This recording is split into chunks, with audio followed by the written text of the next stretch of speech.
Personal story segment tonight. The author Deepak Chopra has a new book out called Muhammad, Story of the Last Prophet. Dr. Chopra was raised a Hindu but knows a lot about Islam. He joins us now. So you must be horrified by me. Don't walk out on me, please. I'm your guest. I would never walk out on you, doctor. I mean, I don't walk out on anybody. I throw some people off here, but I don't walk out. But you know, I mean, I'm pretty tough. I believe there is a Muslim problem in the world, and I think we should acknowledge it and try to solve it.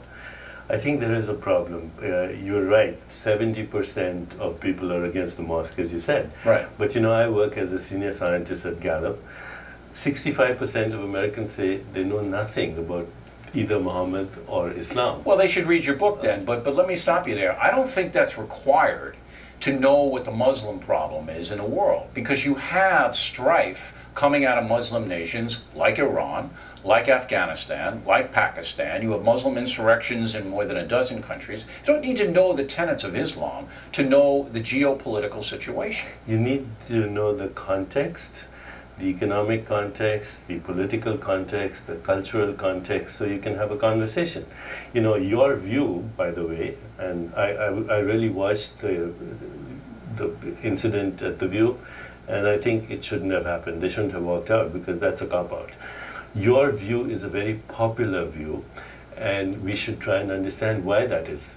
Americans are outraged, they're in anger, they're in fear as well, but they also don't understand that in America, at least, right now, the Muslims are actually the most diverse population. But I'll challenge you. I think Americans do understand that. I think that American citizens, by and large, treat Muslim Americans with respect and dignity. But you're right. We are not afraid, but we are concerned that terror incidents driven out of jihad, okay, are affecting not only America, but everybody else in the world. So how do we solve that, Bill?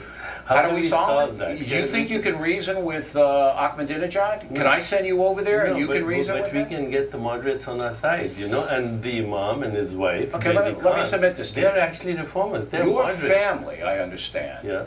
Was some of your family, when you were in India, were killed by Muslims? During the partition, yes. Right, and still in India, Hindu versus Muslim is a huge problem. Right, but that's how do we elevate this whole conversation so we can find a creative solution? You know, Einstein said, no problem can ever be solved at the level of consciousness at which it was created. How do we actually get the moderates? And there are lots of them, by the way, in the US. I talk to moderates all the time. I don't think we have to get them in the U.S. I think most Muslim Americans in the United States are loyal and they support the U.S. government.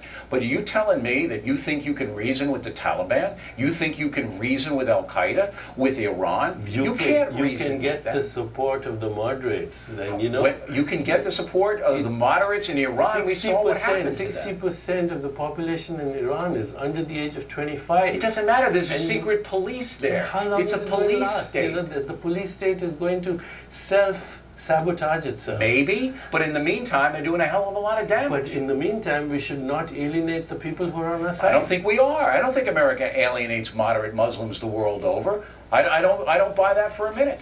I mean, we're protecting ourselves in other countries. What's the end game, Bill? What's the end game? The end game, as you said, is to try to persuade the Muslim world to rise up against the extremists. Yes. But at the same time, you have to put the extremists in a position not to kill people. That's true. Okay, and the only way you can do that is by force. Okay, even there I don't argue, but come back to this situation in New York.